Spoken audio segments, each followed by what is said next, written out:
Olá pessoas, espero que estejam todos bem. Nesse vídeo nós vamos iniciar um tema novo nas nossas aulas de história, que é o Antigo Regime. Antigo Regime é como nós chamamos o conjunto de características sociais, políticas e econômicas ali do período que nós chamamos de Idade Moderna. Então o que a gente vai falar é um pouco sobre a sociedade, a economia, a política nesse vídeo e no próximo, as características dessas dimensões do mundo na Idade Moderna. E ele é chamado de Antigo Regime a partir da Idade Contemporânea. A gente vai ver que na história, na Idade Contemporânea, no início da Idade Contemporânea, vai acontecer uma série de transformações e por causa dessas transformações eles vão chamar o período anterior de Antigo Regime. Então, obviamente, as pessoas que viveram no Antigo Regime não chamavam de Antigo Regime, chamavam de presente mesmo, era o que elas estavam vivendo. Então, nesse vídeo e no próximo, a gente vai falar um pouco dessas características, e é muito importante vocês compreenderem essas características, porque elas são fundamentais para a gente entender a colonização do Brasil. O Brasil vai ser colonizado durante o Antigo Regime, então as características do Antigo Regime vão ser os fundamentos para a colonização do Brasil. E depois, quando a gente for estudar lá na frente Iluminismo, Revolução Francesa, Revolução Industrial, a gente vai retomar essas características do Antigo Regime para entender o que mudou a partir do Antigo Regime para a história contemporânea, que é o período que nós vivemos, ok?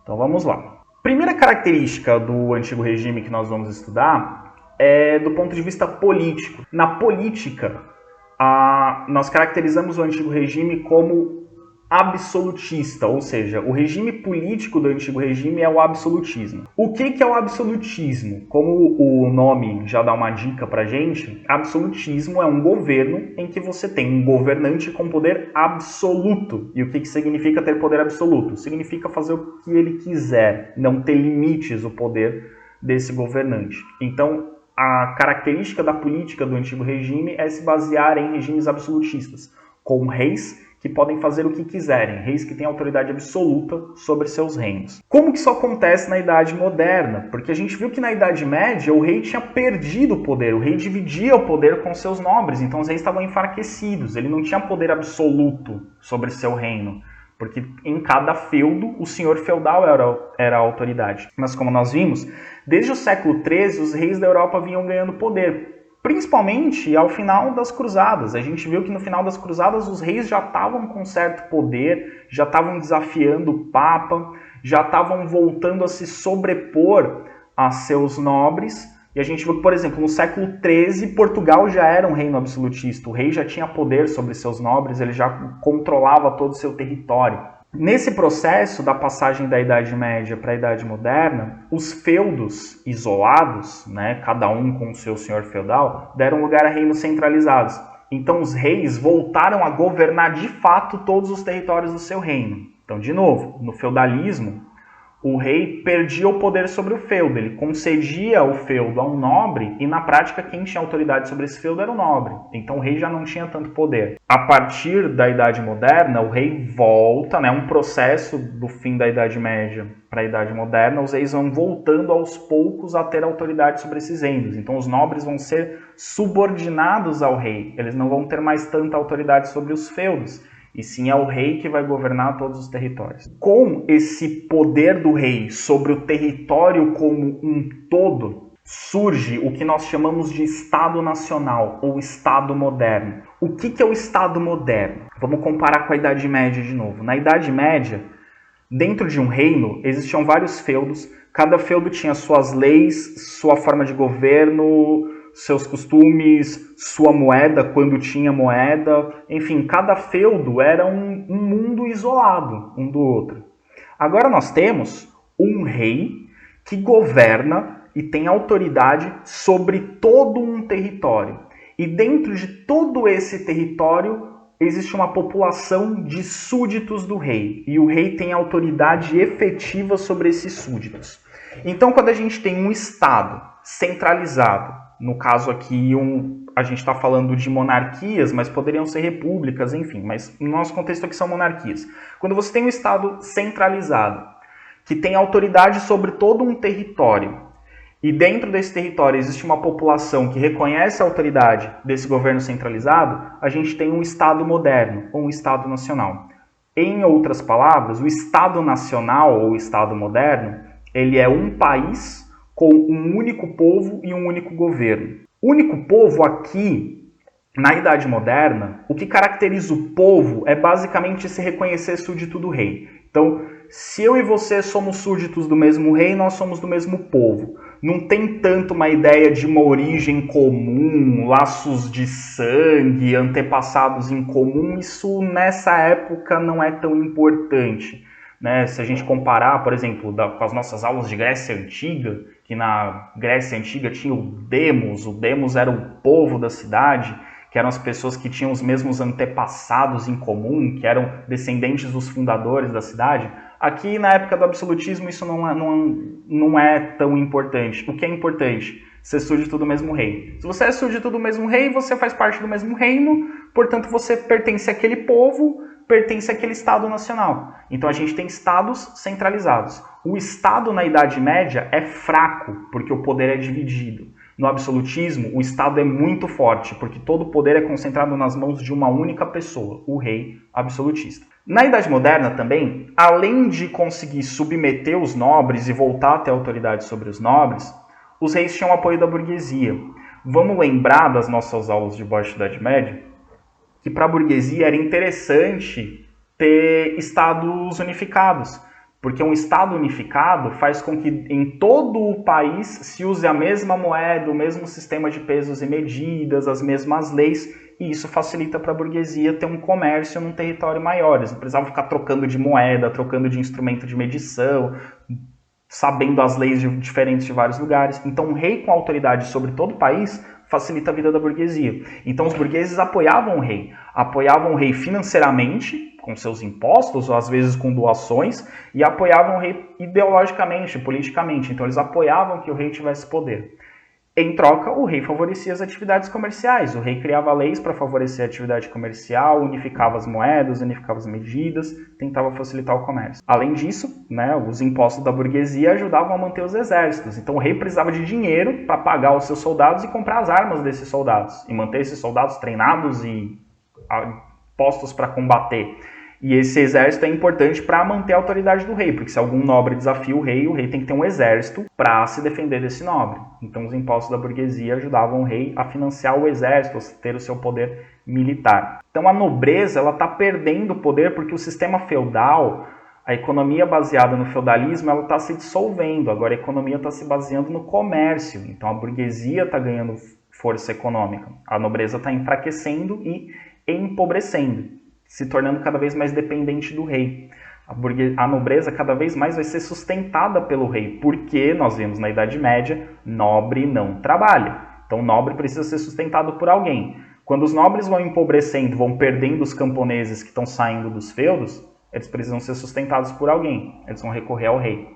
E o clero também está perdendo força, porque a gente já viu nos vídeos anteriores que na Idade Moderna a igreja já não tem mais o mesmo poder, já não tem a mesma força, já não tem mais a mesma influência.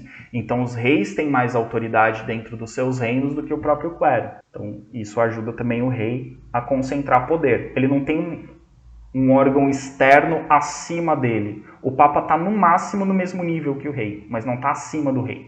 Então o rei tem mais autoridade sobre seus súditos do que o Papa. Então, retomando aqui poder absoluto, o que quer dizer absolutismo? Absolutismo, poder absoluto. É resumido pela frase sensacional do rei Luís XIV, representado aí neste quadro para vocês. O Luís XIV era conhecido como Rei Sol.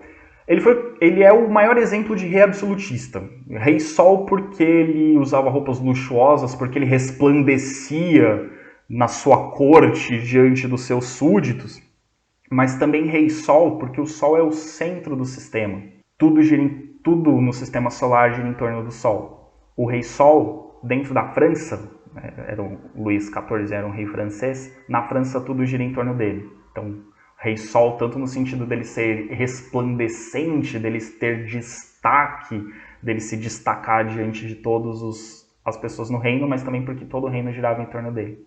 E o que significa ter poder absoluto? Ter poder absoluto significa concentrar todos os poderes políticos em uma pessoa só. Então, só o rei podia governar, Então o rei era responsável pelo poder executivo. Só o rei podia legislar, ou seja, só o rei criava leis. Então o rei era responsável pelo poder legislativo. O rei era quem administrava a justiça, então o rei era responsável pelo poder judiciário. E o rei comandava os exércitos, então o rei tinha também a força militar. O exército não é um poder político, mas o exército é importante para ajudar a manter o poder. Então, o rei criava as leis, ele governava segundo as leis que ele mesmo criava e ele julgava as pessoas para ver se as pessoas estavam seguindo as leis que ele mesmo criava. Hoje, a maioria dos países, como nós vivemos num mundo majoritariamente democrático, os países têm constituições. Constituição é um conjunto de normas que vai definir como que as leis podem ser criadas e os governantes têm que seguir a Constituição. Então existe algo acima dos governantes. No absolutismo não existe Constituição. A Constituição é determinada... Não existe Constituição. O rei faz o que ele quiser. Então se o rei quer criar uma lei, ele cria a lei. E as pessoas têm que seguir a lei. Se ele quer acabar com a lei, essa lei acaba e as pessoas não precisam mais seguir. Então, toda a administração, todos os poderes do Estado estão concentrados na mão do rei. O que é o Estado? O Estado é o conjunto de instituições que governam um determinado lugar. Como todas as instituições do Estado e todos os poderes do Estado estão concentrados nas mãos do rei, Luís XIV dizia, o Estado sou eu. Então, eu que governo. E acabou. Eu não divido o poder com ninguém. Eu não tenho deputados para criar as leis. Quem cria as leis sou eu. Eu não tenho juízes para julgar se as leis estão sendo cumpridas. O juiz sou eu. Até tinha juízes, mas como no Brasil, por exemplo, que você tem os juízes locais e você pode ir pedindo recursos até chegar no Supremo Tribunal Federal, o Supremo Tribunal era o rei. Era a última corte de apelação, era o rei. Então, se eu discordasse de um julgamento, eu podia recorrer ao rei, para o rei refazer o julgamento. Então o rei é quem manda na justiça, é quem manda na legislação e ele é quem executa as leis que estão sendo criadas por ele mesmo. Então o poder dele é absoluto e não tem limites, ele pode fazer o que ele quiser. Quero matar uma pessoa, pode, ele é a lei, ele que determina. Nada o proíbe, porque como é ele que determina as leis, ele não tem limite. Então ele tem poder de vida e morte sobre as pessoas, ele tem poder sobre a propriedade das pessoas, ele tem poder sobre todos os aspectos da vida da sociedade. Isso significa ter poder absoluto. Vamos analisar uma fonte histórica. Isso é um outro quadro do nosso querido rei Sol Luís XIV. Os quadros dessa época, os quadros dos reis, eles são importantíssimos para nós analisarmos, porque dentro de um quadro os artistas tentavam representar, quando eles pintavam reis, eles tentavam representar todo o poder que esses reis tinham. Então, todas as esferas de poder. Então, quando a gente olhar para um quadro como esse, quando vocês virem quadros como esse nos Enems da vida, prestem atenção em todos os detalhes, porque todos os detalhes têm significado, não estão colocados ali à toa. Tem significado a postura do rei, não é uma postura qualquer, ele tem que estar na sua pose ereta. Reparem que nosso querido Luís XIV está usando sapatos de salto, que foi uma invenção dele, por sinal. E por que ele inventou o sapato de salto? É curioso porque o sapato de salto foi inventado para ser usado por homens e as mulheres começaram a usar de enxeridas e aí virou um calçado feminino. Por que ele usa sapato de salto? Dizem que ele era baixinho. Para ele não ficar mais baixo que as mulheres da corte, ele usava esse sapato de salto, para ele ficar superior. Porque o salto, as meninas talvez saibam melhor disso do que os homens, o salto, além de deixar a pessoa mais alta, deixa ela com a postura ereta, deixa com as costas alinhadas. Então ele usava os seus sapatos de salto para ficar mais alto e com a postura alinhada. Porque ele é uma autoridade, porque ele tem poder absoluto. Mas vamos prestar atenção nos detalhes. Ele está usando objetos que têm significados. Então vamos olhar para esses objetos. Infelizmente eu não vou conseguir ampliar, mas eu vou tentar circular para que vocês vejam. Qualquer coisa, assistir o vídeo com a tela expandida, talvez vocês enxerguem melhor. Então aí os objetos que eu quero que vocês prestem atenção. Primeiro objeto que eu quero que vocês prestem atenção, o cetro. Isso não é uma bengala, isso é um cetro. Para que serve um cetro? O cetro é um símbolo do poder de liderar. O cetro representa, é como se fosse o cajado de um pastor. Ele está liderando o povo, ele está indo à frente do povo. E o cetro também ele pode ser usado como arma, então também tem o significado de que ele pode castigar, que ele pode bater, ele pode castigar. Então o cetro ele lidera, então ele é o governante e também o poder de castigar, ele é o juiz e é também o executor da pena. Além do cetro nós temos a coroa. O que representa a coroa? A coroa significa que ninguém está acima dele, apenas Deus. Então ele está acima de todos. Só Deus está acima do rei. Isso que significa coroa. Então, aliás, eu disse, ninguém está acima dele, exato. Coroa é o limite. Acima da coroa, só Deus. Então, quando o rei coloca a coroa, significa que todo mundo está abaixo do rei.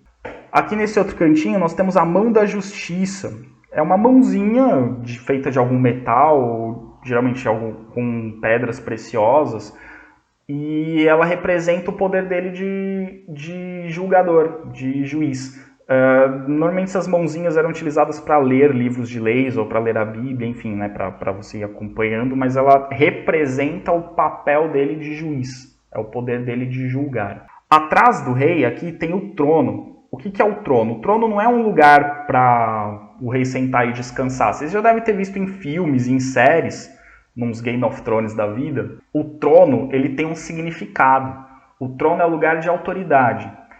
Não é um lugar que o rei senta para descansar. O trono é onde o rei se senta para governar. Quem ocupa o trono lidera, governa, toma decisões. Então o trono significa isso. Muito semelhante ao que na Igreja Católica são as cátedras. Se vocês repararem em algumas igrejas maiores ou igrejas mais antigas, né, normalmente a cadeira onde o padre se senta ela é mais alta, ou é maior, ou é mais bonita, ou é mais enfeitada do que as cadeiras das outras pessoas que estão junto com o padre no altar. Numa catedral, a cadeira do bispo é diferente. A cátedra é de onde a autoridade da igreja se senta para ensinar. Então ela representa a autoridade. Quem ocupa aquela cadeira tem uma autoridade moral sobre as outras pessoas. No caso dos reis, ele tem uma autoridade moral, apesar de não ser uma autoridade religiosa, se bem que tem relação com a religião, a gente vai falar disso daqui a pouco.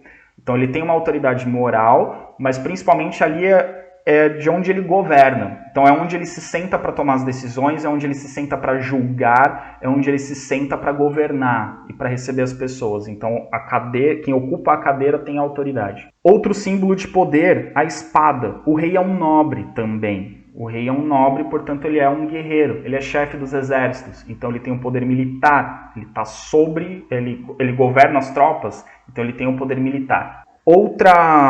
Outro símbolo é um manto com pele de arminho. Arminho é um bichinho bonitinho que tem essa pele branca com pintinhas pretas. A pele de arminho é um tecido caríssimo. Então, usar o manto com pele de arminho representa que você tem um poder acima das outras pessoas. Esse manto, ele é de um lado a pele de arminho, né, a estampa, digamos, é a pele de arminho. Do outro lado é azul com a flor de lis. A flor de lis é o símbolo da monarquia francesa, é o símbolo dos reis da França, essa flor de lis. E o manto de pele de arminho, ele era utilizado por bispos e pelos papas também. Então ele representa, assim, estou sendo recoberto ou coberto, revestido é a palavra correta, né? Estou sendo revestido da autoridade divina. Porque os reis absolutistas, eles eram considerados, era considerado correto que o rei tivesse poder absoluto porque ele era escolhido por Deus. Então, se a pessoa é escolhida por Deus para governar, ninguém vai questionar o governo dessa pessoa. Então, tinha uma autorização, uma proteção divina, o rei absolutista. Então, esse manto representa isso, você está sendo revestido da autoridade divina. Então, percebam que tudo nesse quadro tem um significado, tem um porquê, e tudo isso representa os poderes que ele tem sendo rei no período absolutista. Como eu acabei de dizer, o poder absolutista ele se baseava na crença de que esse poder vinha de Deus, e isso nós chamamos de teoria do direito divino. O que é a teoria do direito divino? De que o rei tem direito concedido por Deus de governar de forma absoluta. Por quê? O raciocínio é muito simples. O rei era escolhido por Deus. E por que as pessoas achavam que o rei era escolhido por Deus? Pensem comigo. Se você é cristão, você acredita que foi Deus que te criou, certo? Certo. Se foi Deus que te criou, foi Deus que escolheu a família em que você ia nascer, certo? Certo. Se Deus escolheu a família em que você ia nascer, nessa época em que a sociedade determinava os direitos da pessoa pelo nascimento, então se Deus quis que você nascesse numa família de servos, é porque Deus queria que você fosse servo. Se Deus fez você nascer numa família de nobres, é porque Deus queria que você fosse nobre. Agora, se você nasce filho do rei, É porque Deus quer que você seja rei. Porque o filho do rei, o próximo rei é o filho mais velho do rei. Então, se Deus fez você nascer filho mais velho de um rei, é porque Deus queria que você fosse rei. Então, Deus que te escolheu para ser rei. Para ser rei, Deus poderia escolher qualquer pessoa, mas escolheu essa aqui. Então, portanto, ela nasce filha mais velha do rei. Então, era por isso. Então, se Deus quis que essa pessoa nascesse sendo primogênito do rei, é porque Deus queria que essa pessoa fosse o próximo rei. Então foi Deus que escolheu. Se foi Deus que escolheu o rei, você não pode questionar a autoridade do rei, porque essa autoridade veio de Deus. Então você não pode questionar, não acho que essa pessoa devia ser rei. Quem é você? Foi Deus que escolheu. Cala a boca. Fica na sua aí. Aceita a autoridade do rei.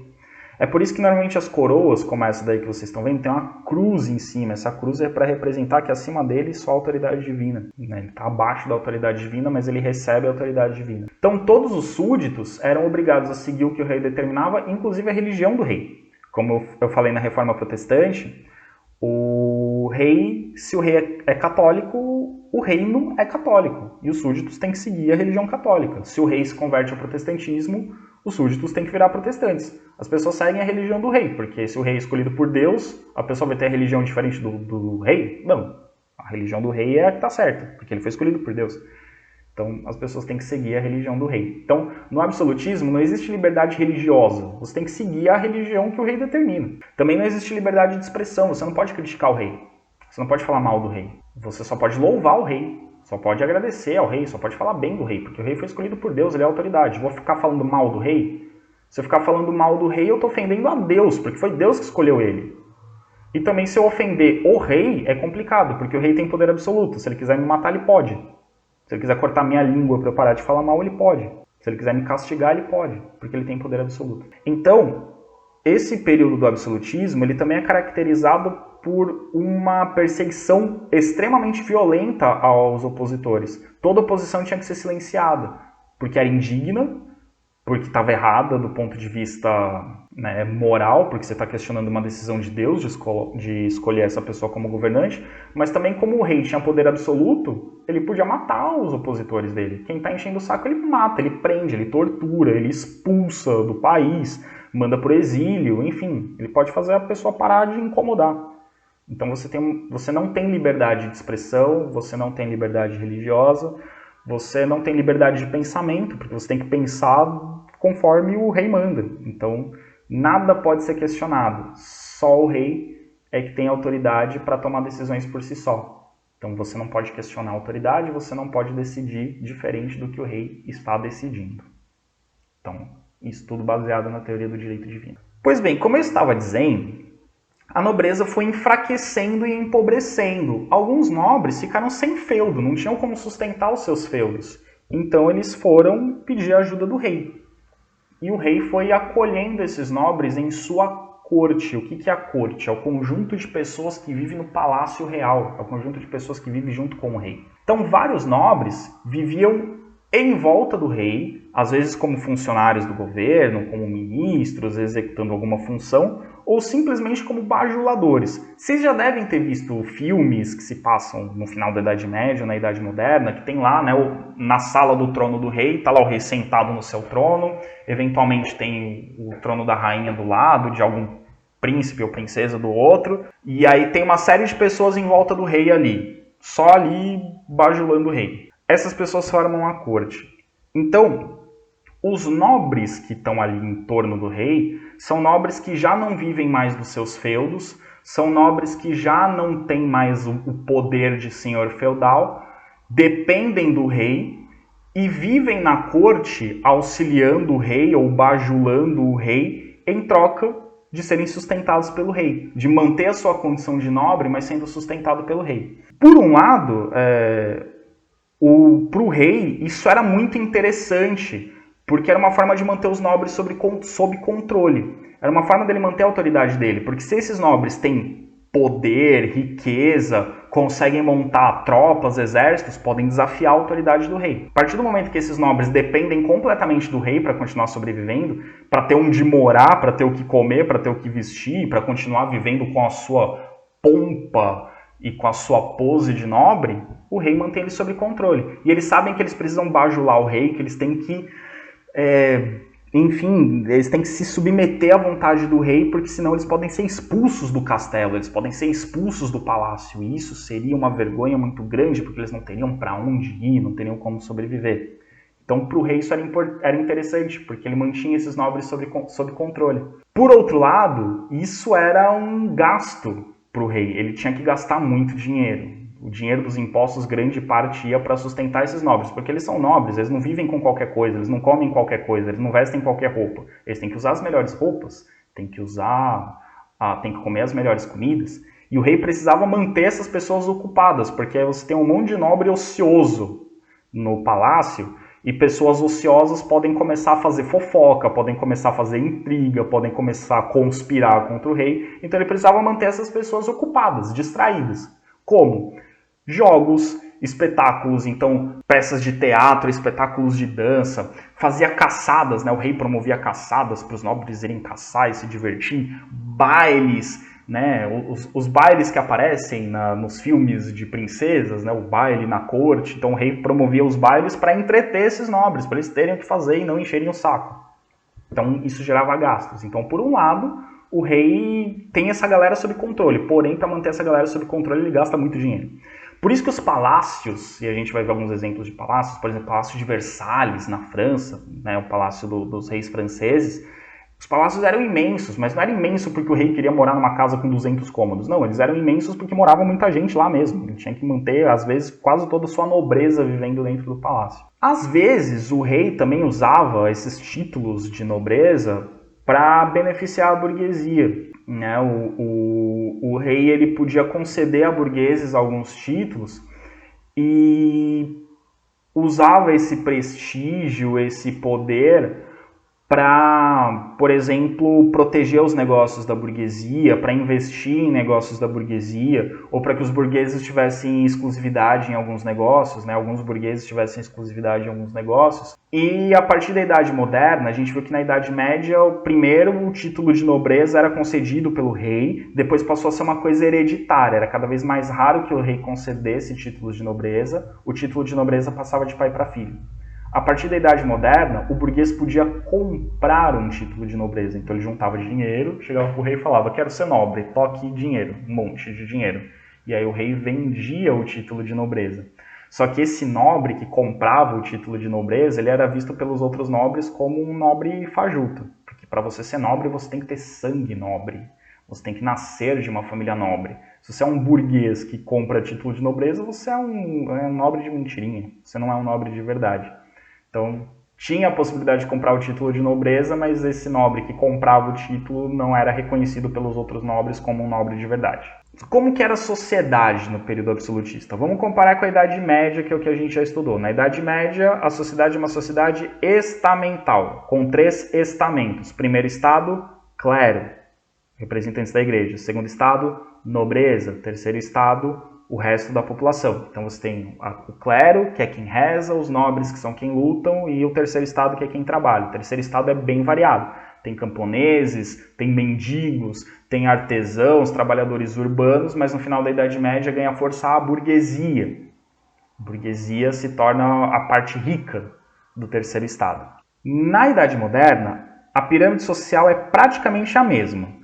Tem o clero, tem a nobreza, tem o terceiro estado. Dentro do terceiro estado tem a burguesia continua sendo o terceiro estado, apesar da burguesia, nesse momento, já ter mais dinheiro do que a nobreza. Mas a questão não é dinheiro, a questão é nascimento. Se você nasce nobre, numa família de nobres, você é do segundo estado. Se você não nasce na família de nobres, por mais que você tenha dinheiro, você é do terceiro estado. Mesmo os burgueses que compravam os títulos de nobreza, eles eram vistos como alguém do terceiro estado. Então, a sociedade é basicamente a mesma, com uma diferença. No topo da sociedade, acima do clero, agora eu tenho o rei. O rei está lá na pontinha da pirâmide social. Ele está acima de todos. É ele que manda. Então ele está acima de todo mundo. Então a sociedade continua sendo estamental, continua tendo clero, nobreza, terceiro estado, mas na Idade Média o rei era parte da nobreza. Ele estava abaixo do clero. Ele estava junto com a nobreza. Agora o rei sai dali do meio da nobreza e vira uma classe à parte. A família real está acima do clero. Então o rei está acima, está no topo da sociedade. O que acontece nessa sociedade? tem o mesmo costume, as mesmas regras sociais da Idade Média. Existem classes que são privilegiadas e classes que não são privilegiadas. Quais são os estamentos privilegiados? Clero e nobreza. Clero e nobreza variavam, quando a gente pensa na França, que é o maior exemplo de Estado absolutista, o clero e a nobreza juntos somavam algo entre 2,5% e 5% da população. Portanto, pelo menos 95% da população era do terceiro estado. Só que era só o clero e a nobreza que podia ter cargos administrativos, então você só podia ser funcionário da corte, só podia ser funcionário do governo, só podia ter cargos no governo se você fosse da nobreza ou do clero. Então a grande maioria da população não tinha participação política. E isso incomodava a burguesia, porque a burguesia tinha muito dinheiro, sustentava o rei com os impostos, mas não tinha participação política. Só que isso só vai mudar bem depois, quando a gente estudar a Revolução Francesa vocês vão ver. E além disso, além de só a nobreza e o clero poderem ocupar cargos no governo, na administração, a nobreza e o clero não pagavam impostos. Era só o terceiro estado que pagava impostos. E como os burgueses eram quem tinha mais dinheiro, eram os burgueses que pagavam mais impostos. Só que aqui, isso já existia na Idade Média, mas na Idade Moderna isso fica mais claro. Dentro das classes existem divisões. Dentro de cada estamento existem divisões. Então, dentro do clero, existe um alto clero e um baixo clero. Dentro da nobreza, existe uma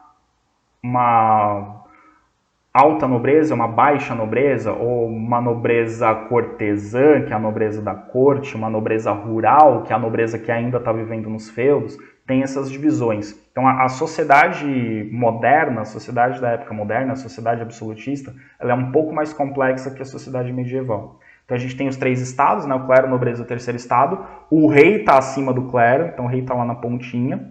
E dentro do clero a gente tem divisões. A gente tem o alto clero. O alto clero são os que ocupam cargos mais altos na igreja. Normalmente os bispos, os cardeais, o papa, ou os abades que são os líderes, os chefes dos mosteiros, onde vivem os monges. Então, o alto clero normalmente tinha uma condição de vida melhor, vivia em meio à riqueza, vivia praticamente como se fosse um nobre. E geralmente quem era do alto clero era de família nobre. Normalmente, quando um nobre decidia entrar para a igreja, era mais, se tornar membro do clero, era comum que ele chegasse a cargos mais altos. E também existia o baixo clero. O baixo clero é o padre que está na igreja, lá no interior, lá na cidade pequena, é o monge que está vivendo no mosteiro. Normalmente são os padres e os monges que não ocupam cargos altos, que ocupam os cargos mais baixos e que estão nas comunidades mais vulneráveis, digamos. E normalmente são os membros do clero que têm origem em famílias do terceiro estado. Então você tem uma divisão dentro do clero entre alto clero e baixo clero, com condições de vida diferentes. Um padre do baixo clero ele tem uma vida muito parecida com a de um camponês. Ele tem uma vida muito parecida com a de um artesão, de um trabalhador urbano. Enquanto um membro do alto clero já tem uma vida mais parecida com a de alguém da nobreza. Então, os membros do baixo clero muitas vezes tinham vidas tão miseráveis quanto os camponeses, por exemplo. Às vezes os membros do baixo clero precisavam trabalhar também para conseguir sobreviver, ter um trabalho além do trabalho de padre, ter o trabalho no campo, enfim. Tinha uma condição de vida mais precária. A nobreza também tinha uma divisão, e uma divisão até mais complexa. A gente tem a nobreza cortesã, que é a nobreza que vive na corte, que vive perto do rei e é sustentado pelos impostos que são pagos pela população. E normalmente é a nobreza cortesã que vai ocupar os altos cargos militares ou de governo nas províncias. Então, esses nobres da corte, eles vivem perto do rei buscando esses altos cargos, ou ser um general no exército, ou ser o governador de uma província, um representante do rei numa colônia, por exemplo. Eles estão ali perto do rei visando esses cargos mais altos. Mas reparem que essa nobreza, vamos comparar esse nobre com o nobre medieval. Eu devia ter colocado uma imagem do nobre medieval. Olhem para esse nobre, a roupinha que ele está usando, seu sapatinho de salto, sua meia que vai até metade da perna, sua roupinha pomposa, e ele tem uma espadinha ali para dizer que ele é nobre. Nobre tem que ter arma, nobre é guerreiro. Compare esse cara com o nobre da Idade Média, de armadura, sujo, suado, lutando, faltando dente porque está na guerra, com cicatriz. Percebem que esse nobre já não tem mais nada a ver com o nobre guerreiro da Idade Média, Esse nobre é alguém que vive de aparência. Ele tem que ter uma vida luxuosa, ele tem que aparentar ser superior. Porque na prática, ele não tem dinheiro porque ele é sustentado pelo rei, quem tem dinheiro é o burguês, e ele não é mais um guerreiro, porque agora você tem os soldados, você tem soldados profissionais integrando os exércitos, então não é o nobre que vai para a guerra, você tem os soldados que vão para a guerra. Então percebam que a vida do nobre, o jeito do nobre, a posição do nobre já mudou bastante. E tem outros tipos de nobres. Tem os nobres que viviam no campo ainda, os senhores feudais. Só que esses, se na Idade Média os senhores feudais eram muito poderosos, agora esses senhores feudais estão com uma situação muito difícil. Porque os feudos estão em crise. Os camponeses não querem mais trabalhar para um senhor feudal, não querem mais viver nos feudos. Muitos preferem ir para a cidade. A agricultura está em crise, então esses nobres passam dificuldade. Dentro do seu feudo, o nobre pode cobrar impostos. E por isso muitos camponeses preferiam não viver no feudo, né? E mesmo cobrando os impostos, alguns desses nobres vendiam suas terras para pagar as dívidas. E por que eles tinham dívidas? Porque eles precisam manter a aparência de nobre. Eles precisam continuar tendo seu castelo, vivendo de forma luxuosa, com roupas caras, usando joias, porque faz parte do nobre parecer ser nobre. E para sustentar isso, eles gastavam muito mais dinheiro do que eles tinham. Então muitos nobres acabaram vendendo, perdendo terras, às vezes para burgueses, às vezes para o próprio rei, para conseguir se manter. Então você tem uma nobreza empobrecendo. A nobreza cortesã está ali bajulando o rei dentro do castelo, dentro do palácio. Então ok. Agora o nobre raiz, digamos, o nobre que está lá no campo, no feudo, esse está numa situação muito precária, muito difícil. Que eu falei ali das diversões, né, que a gente tem um jogo de dados. Então os nobres eles tinham que ficar jogando ali jogos de tabuleiro, jogos de cartas, tudo isso vem desse período, né? O jogo de cartas, nas cartas você tem o rei, você tem a dama, você tem o valete. O que é o valete? O valete é aquele que acompanha o rei, né? Digamos, um servo ou alguém.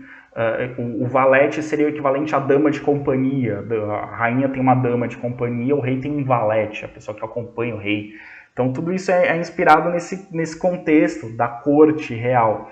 Um jogo que se popularizou muito, que foi criado pelos árabes, se espalhou na Idade Média, mas se popularizou aí nesse contexto da Idade Moderna, foi o jogo de xadrez. O jogo de xadrez que só podia ser jogado por homens.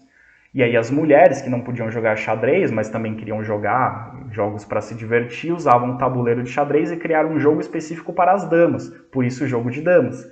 Então havia vários jogos, né, vários jogos de tabuleiro, jogos de mesa que nós conhecemos hoje, vêm desse contexto porque o rei precisava manter esses nobres entretidos dentro do palácio. E o terceiro estado? O terceiro estado é o resto da população. A gente falou do clero, da nobreza, o terceiro estado é o resto. Se você não é clero, você não é nobre, você é terceiro estado. Não interessa quanto dinheiro você tem, você é terceiro estado. Por isso ele é muito heterogêneo. Você tem desde o mendigo até o burguês dono de uma companhia de comércio internacional muito rico.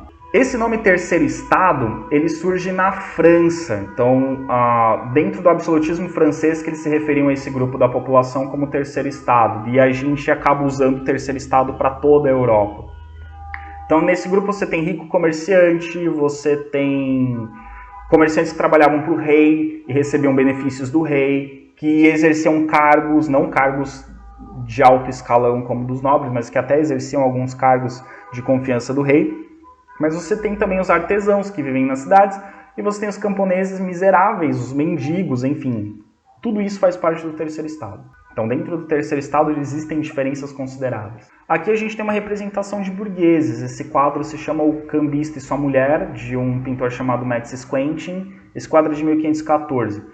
Esse quadro tem trocentas versões, assim. Se vocês procurarem, vocês vão achar muitos quadros parecidos com esses, só que usando roupas diferentes. Se chama O Cambista e Sua Mulher, porque aqui nós temos um cambista, né, que é o burguês que vende dinheiro, né, que faz trocas de dinheiro, aquele examinando suas moedas, e a mulher dele junto com um livro. O livro mostra que a burguesia era letrada, que a burguesia tinha acesso à educação, enfim, que a burguesia tinha uma condição de vida melhor do que o restante do terceiro estado. Era muito precário. E aqui a gente tem outro quadro, esse já do século XVII, mas tem a ver com a arte barroca, que eu citei em outro vídeo, né? Os estudos de luz e sombra, que eu também citei lá falando, mas em outro momento a gente fala disso, de um pintor francês chamado Louis Lenain. Esse quadro se chama Família de Camponeses no Interior. Então percebam a diferença, né, de burgueses, né, da condição de vida do burguês para a condição de vida dos camponeses no interior, né, uma vida, roupas sujas, né, maltrapilhos, o ambiente mais escuro, né, o quadro mostra ali uma situação mais escurecida, uma coisa mais na penumbra para representar uma situação de vida um pouco pior. Tem diferenças da vida no campo e da vida na cidade, na época do Antigo Regime. No campo, a maioria da população vivia de forma precária e ainda vivia de forma semelhante ao feudalismo. A maioria dos camponeses, na Idade Moderna, ainda vive sob regime de servidão, ainda é servo de algum senhor feudal. Por mais que os senhores feudais estejam empobrecidos e enfraquecidos, a maioria dos camponeses ainda está ligada a esses senhores feudais empobrecidos e enfraquecidos. Então a situação deles é pior ainda. Esses camponeses pagavam impostos muito altos, porque eles tinham que sustentar esse senhor feudal que está empobrecendo, mas que tem que manter a aparência de nobre. Então eles pagavam impostos muito pesados e não tinham nenhuma ajuda do Estado, nenhuma ajuda do governo, porque eles são responsabilidade do senhor feudal. E o senhor feudal está quebrado. E o rei vai falar, não, eu não tenho nada a ver com essa galera, esses aí são seus servos. Se vira com eles. Eu tenho os meus nobres aqui para cuidar na corte. Você, senhor feudal, que resolva aí com seus servos para que eles tenham uma vida melhor. E o senhor feudal está quebrado, os camponeses, que são servos dele, também estão quebrados. Por isso, nesse meio dos camponeses, servos, a fome e as doenças eram ameaças constantes. Você tinha que conviver com a fome, se você fosse um camponês nesse momento. A fome era um risco real o tempo todo. Então eles tinham que estar sempre tentando se proteger, se precaver da fome e das doenças que eram muito comuns. Na cidade, de um modo geral, a condição de vida era um pouco melhor. Mas mesmo assim você tem os mendigos vivendo nas cidades.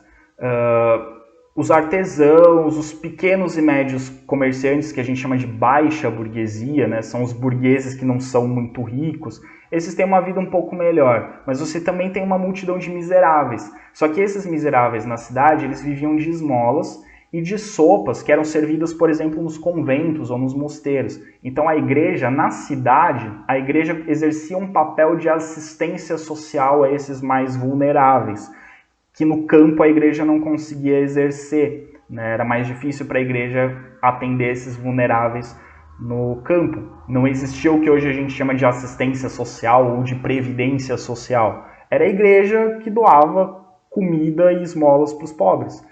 Então, nas cidades isso era um pouco mais efetivo, mas claro, isso não quer dizer que a vida deles era boa, era péssima, era precária, mas era um pouquinho melhor porque pelo menos eles tinham comida. Se tivesse com fome, batia na porta de uma igreja, batia na porta de um mosteiro, conseguia comida. No campo você não tinha essa opção. Você batia na porta do senhor feudal, o senhor feudal batia a porta na sua cara. Era isso que acontecia. Os pobres e os órfãos, então, eram acolhidos. A igreja cria nas cidades, né, instituições para acolher orfanatos, asilos para os idosos, lugares para tratar doentes, para acolher pessoas que estão em situações, né, difíceis, né, enfim. Mas no campo a igreja não conseguia fazer isso da mesma forma. E toda essa situação de miséria, ela não comovia os nobres, porque o nobre estava mais preocupado em bajular o rei para conseguir cargos, não comovia a burguesia, porque o burguês falava, eu trabalhei para conseguir o que eu tenho, sem depender de ajuda de igreja nenhuma. Esse povo aí que fica dependendo da igreja é preguiçoso e não quer trabalhar que nem eu trabalhei. Parece familiar esse discurso para vocês? Enfim. E o rei também não estava nem aí. O rei estava preocupado em se manter no poder, em ter ali um exército forte, ter os nobres sob controle e arrecadar o dinheiro dos impostos que vinha da burguesia. Os pobres eram um problema dos pobres. Pois bem, pessoal, até aqui a gente falou da sociedade. No próximo vídeo a gente vai falar da economia. A gente falou da política e da sociedade. No próximo vídeo a gente vai falar da economia no período do Antigo Regime e de mais algumas características. E a gente também vai falar de uma exceção importante, de um país importante da Europa que não era absolutista. Quando todo mundo era absolutista, esse país não era absolutista. Falaremos dele no próximo vídeo. Até mais!